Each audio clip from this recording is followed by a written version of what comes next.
Good morning students. आज हमारा जो 9th क्लास का टॉपिक है वो है बहुपद। हम बहुपद के बारे में पढ़ेंगे यहाँ पे। अब बहुपद से पहले थोड़ा सा हम प्रीवियस नॉलेज की तरफ ले जाते हैं आपको कि आपने 8th क्लास के अंदर क्या पढ़ते हैं आप। तो यहां सबसे पहले आता है एचर। जो वास्तविक संख्याएं हैं, वास्तविक संख्याएं जो मैंने आपको नंबर सिस्टम में बताई थी, वो सभी वास्तविक संख्याएं जो है वो एचर होती हैं। तो एचर जो है वो वास्तविक संख्याओं को ही हम बोलते हैं और एचर को हम ए बी सी इन नंबरों से जो है डिनोट करते हैं, प्रकट करते हैं चर को। फिर आता है एचर। एचर को हम एक्स वाई जेड और टी इस तरह के जो है नामों से प्रकट करते हैं एचर को। इसके बाद जो टॉपिक आता है वो आता है बीजकीय व्यंजक। क्या आता है? बीजकीय व्यंजक, जो आप 8th क्लास में पढ़ते थे। बीजकीय व्यंजक क्या होता है? एक एचर लें हम और दूसरा चर लें। एक एचर और दूसरा चर, तो एक एचर को और एक चर को हम प्लस करें या एक में से दूसरे को माइनस करें या इन दोनों को आपस में गुणा करें या एक को दूसरे से भाग दें, तो हम कहते हैं उसको बीजकीय व्यंजक। जैसे फॉर एग्जांपल 9 जो है वो एचर है और x जो x है वो हमारे पास चर है। एक एचर और एक चर को मैंने जोड़ दिया तो ये जो पूरा एक बन गया, इसको बोलते हैं बीजकीय व्यंजक। बीजकीय व्यंजक, इसमें दो पद हैं। पहला पद 9 है और दूसरा पद x है। आगे हम करें x माइनस 4। अब हमने जो x तो चर ले लिया और 4 जो है वो एचर ले लिया और चर में से एचर माइनस कर दिया, तो ये बन गया x माइनस 4। इसको भी हम बीजकीय व्यंजक बोलते हैं और ये भी दो पदों वाला है, दो पदी है। अब यहां पे -2 मल्टीप्लाई एक्स है, -2 मल्टीप्लाई एक्स, तो -2 मल्टीप्लाई एक्स करते हैं तो -2 एचर है और x चर है, तो एचर की चर के साथ गुणा करते हैं तो हमारे पास नंबर आ गया। इसको बोलते हैं बीजकीय व्यंजक। क्या बोलते हैं? बीजकीय व्यंजक बोलते हैं। और हम एक जो है एचर को चर से भाग भी दे सकते हैं। भाग का मीनिंग यहां पे ये है, जैसे मान लो मैंने ये लिख दिया कि 2 माइनस 2/3x लिख दिया। 2 जो है एचर है और 3 भी एचर है और x जो है चर है। तो अब ये नया बीजकीय जो है नंबर बना, उसको बोलते हैं बीजकीय व्यंजक। तो ये आपको समझ में आना चाहिए कि बीजकीय व्यंजक क्या होता है। बीजकीय व्यंजक एक एचर हो एक चर हो, उनका जो कॉम्बिनेशन है, उनका जो है एडिशन, सब्ट्रैक्शन, गुणा करें या एक को दूसरे से भाग दें, तो हमारे पास एक नया नंबर आएगा, उसको हम बोलते हैं बीजकीय व्यंजक। अब आगे टॉपिक आता है हमारे कि बहुपद की परिभाषा क्या है। बहुपद किसे कहते हैं? बहुपद की परिभाषा की हम बात करें, बहुपद ऐसे बीजकीय व्यंजक, ऐसे बीजकीय व्यंजक जिसमें चर की घात पूर्ण संख्या हो। ऐसा बीजकीय व्यंजक है जिसमें चर की घात पूर्ण संख्या हो और चर हर में न आए, हर में न हो। हर में होगा तो पहले हम ऊपर लेके जाएंगे उसको, और ऊपर लेके जाएंगे तो चेक करेंगे कि इसकी जो घात है वो पूर्ण संख्या है या नहीं है। तो ऐसे बीजकीय व्यंजकों को जो है हम कहते हैं बहुपद। एग्जाम्पल आपके सामने है, जैसे ये बहुपद है, ये भी बहुपद है, ये बहुपद है, परंतु ये बहुपद नहीं है। ये क्यों नहीं है? क्योंकि इसमें चर नीचे है और चर को हम ऊपर लेके जाएंगे इसको, तो लिखेंगे 2/3 x की पावर -1। ये x ऊपर जाएगा तो x की पावर -1 हो जाएगी और -1 होगी x की पावर, तो हम कहेंगे कि ये पूर्ण संख्या नहीं है। और पूर्ण संख्या नहीं है तो ये बहुपद नहीं। अब बहुपद को हम px, qx और ry, यदि चर y होगा तो ry लिख देंगे, चर x है तो qx, px ये लिख देंगे।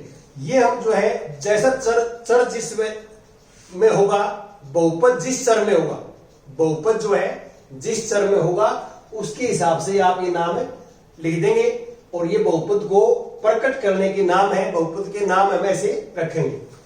अब बहुपदों के कितने प्रकार होते हैं, बहुपदों के जो है कुछ स्पेशल नाम भी होते हैं, उनकी बात करूंगा मैं। अब ध्यान से देखें कि बहुपद, इसके नीचे बहुपद लिखूंगा मैं, यहां पदों के हिसाब से नाम, पद के हिसाब से भी नाम होता है, घात के हिसाब से नाम, पावर जो घात होती है, और व्यापक रूप में इन बहुपदों को ऐसे लिखते हैं जैसे आपको दिए हुए। देखिए सबसे पहले -2x लिखा मैंने, ये इसमें एक ही पद है, -2x ये पूरा एक पद है, एक पद है जिसको एक पद ही बोलते हैं, इंग्लिश में बोलते हैं इसको मोनोमियल। मोनो का अर्थ होता है एक, मोनो का अर्थ क्या होता है एक, तो पदों के हिसाब से एक पद ही हो गए। घात एक है इसकी, देखो चर की घात एक है, दिखाई ना दे तो एक मानेंगे, और एक घात वाला जो बहुपद होता है उसको बोलते हैं रेखिक बहुपद। क्या बोलते हैं? रेखिक बहुपद। और व्यापक रूप में इसको ऐसे लिखते हैं कि ax plus B, ax plus B. जो रेखिक बहुपद होता है उसको व्यापक या इन जनरल जो है लिखते हैं, वो ऐसे लिखते हैं, ठीक है।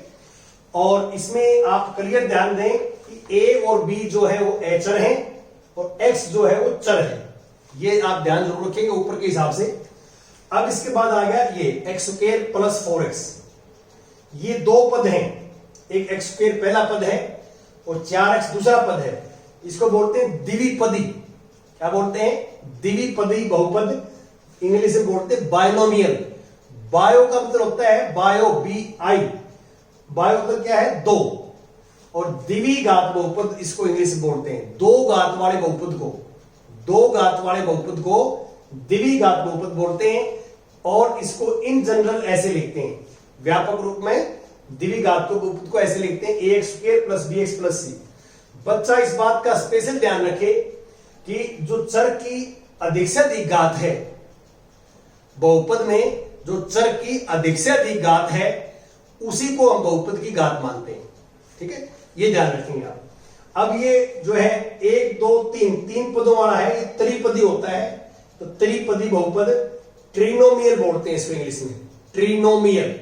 और ये अधिक से अधिक घात 3 है, तो 3 घात है, तो घात के हिसाब से इसका नाम है त्रिघात बहुपद। और आप व्यापक रूप में इसको ऐसे लिखेंगे। ये जो व्यापक रूप है इनमें आप a b c की वैल्यू जो है इनमें आती रहेगी वास्तविक संख्याएं, और a नॉट इक्वल टू 0। यहां पे a नॉट इक्वल टू 0 क्यों है?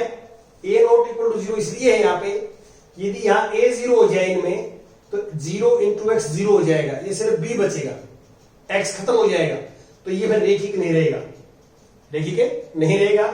और यहां इसलिए a नॉट इक्वल टू 0 है क्योंकि a 0 होते ही ये पहले पद खत्म हो जाएंगे, और पहले पद खत्म होने से x स्क्वायर x क्यूब ये खत्म हो जाएंगे, तो ये रेखिक द्विघात और त्रिघात बहुपद नहीं रहेंगे।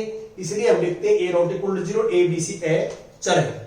अब कुछ और बहुपदों के बारे में हम बात करते हैं, कुछ स्पेशल टाइप के बहुपद हैं, यदि आप पढ़ोगे तो इसमें एक शून्येतर बहुपद होता है,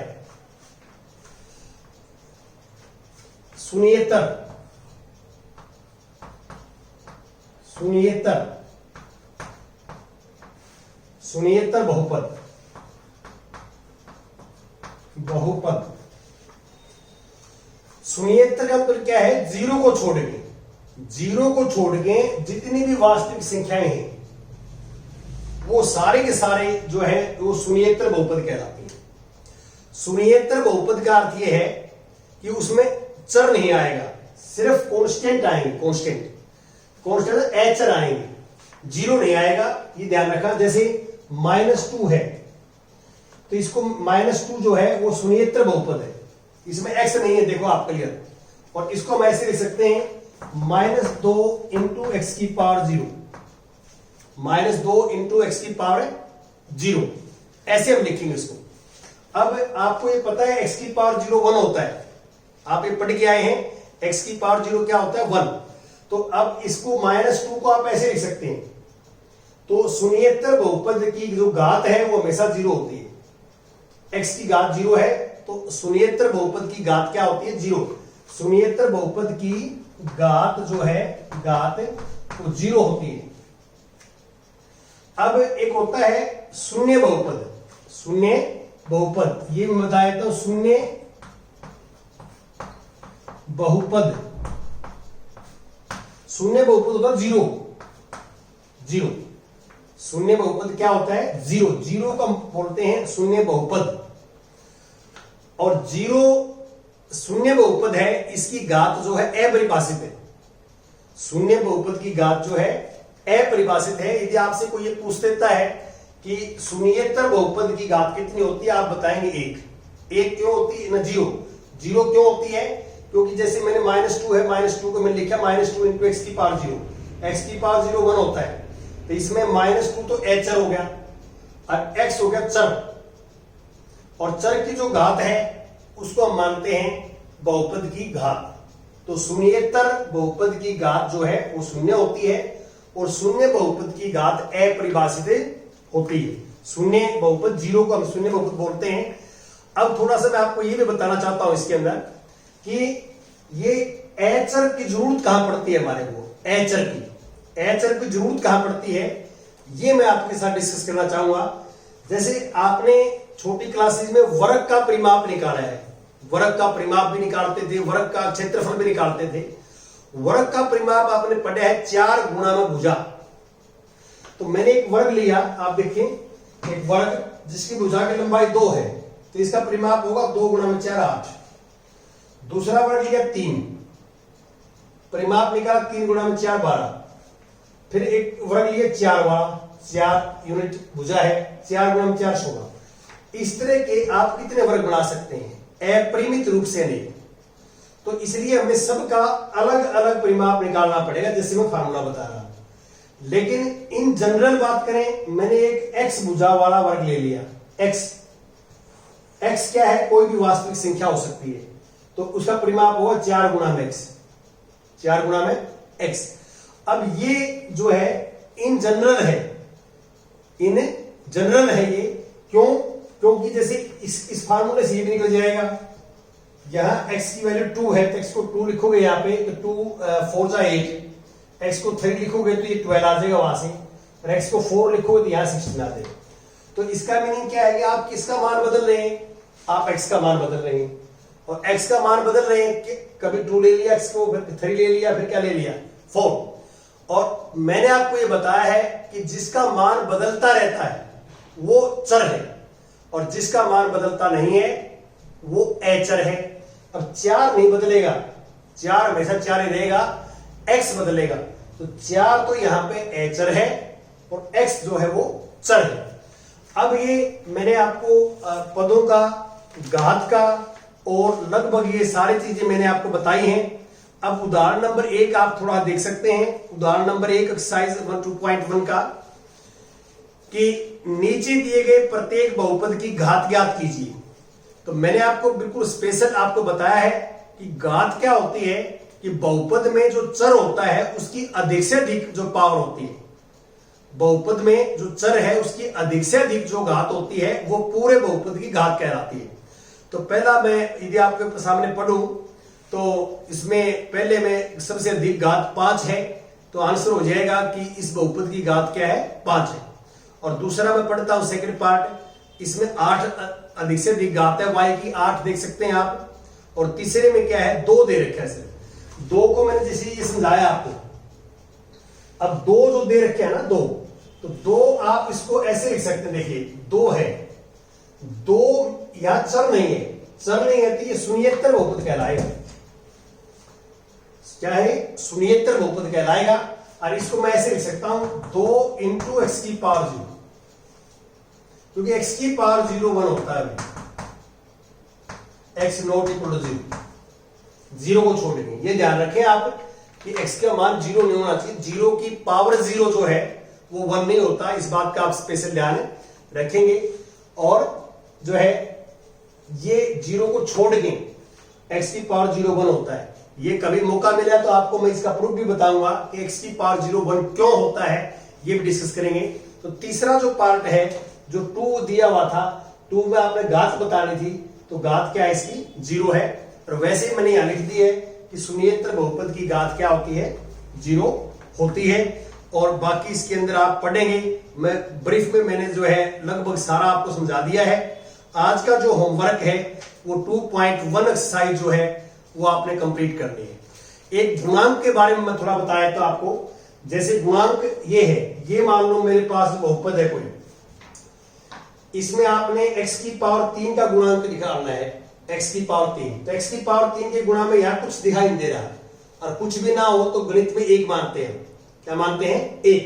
तो x की पावर 3 का गुणांक 1 है, x की पावर 2 का गुणांक 3 है, x का गुणांक -2 है।